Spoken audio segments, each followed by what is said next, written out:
Fala pessoal, tudo bem? Aula de História, professora Julien. Hoje nós falaremos sobre o período helenístico. O período helenístico recebe esse nome por ter sido uma época em que a cultura dos gregos, ou seja, os helenos, se espalhou por diversos povos que não eram gregos. Quem espalhou essa cultura foram os governantes da Macedônia. A Macedônia foi um reino que se desenvolveu ao norte da Península Balcânica, com pouca distância das polis gregas. Ela sofreu alguma influência da civilização micênica, mas teve um desenrolar autônomo em sua história.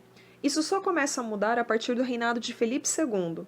O pai de Filipe tinha deixado um exército preparado e uma forte disposição para conquistas. Filipe II uniu isso à sua grande admiração pela cultura de Atenas e tentou dominar aquela região. Contudo, as cidades-estados resistiram quanto elas puderam às investidas macedônicas, e o domínio da região só foi alcançado com o filho de Filipe II, que ficou conhecido como Alexandre o Grande. Alexandre expandiu o Império Macedônico pela Grécia, Egito, Ásia Menor, Mesopotâmia e Pérsia, chegando até mesmo perto da Índia. Porém, ali os seus soldados se recusaram a avançar. Para os gregos, significou uma mudança política, ou seja, a estrutura das polis estava sendo substituída por um tipo de governo imperial. Um dos grandes legados do governo de Alexandre II foi a promoção da cultura dentro do seu império.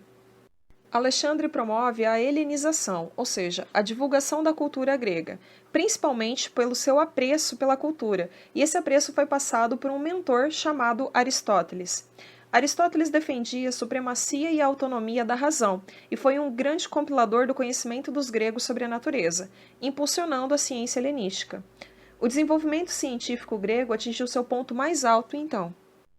Uma das cidades fundadas por Alexandre em sua passagem pelo Egito foi Alexandria. Situada entre a foz do rio Nilo e o mar Mediterrâneo, ela era um ponto estratégico para trocas comerciais e culturais. Alexandria tornou-se a maior cidade do império. Nessa cidade foi fundada a famosa Biblioteca Real de Alexandria, que funcionou como um centro de pesquisa. Em 323 a.C., Alexandre faleceu e o seu império foi dividido em 3 partes, mas a cultura helenística continuou a predominar em todo o território por ele conquistado.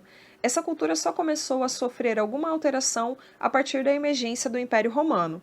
O marco final desse período é o ano 30 a.C., quando Roma conquistou o Egito e consagrou sua hegemonia no Mediterrâneo. Porém, até mesmo os romanos acabam assimilando parte dessa cultura. Entre as diversas contribuições da civilização grega, podemos destacar o racionalismo, o ideal de liberdade e o humanismo. Grande abraço e até a próxima!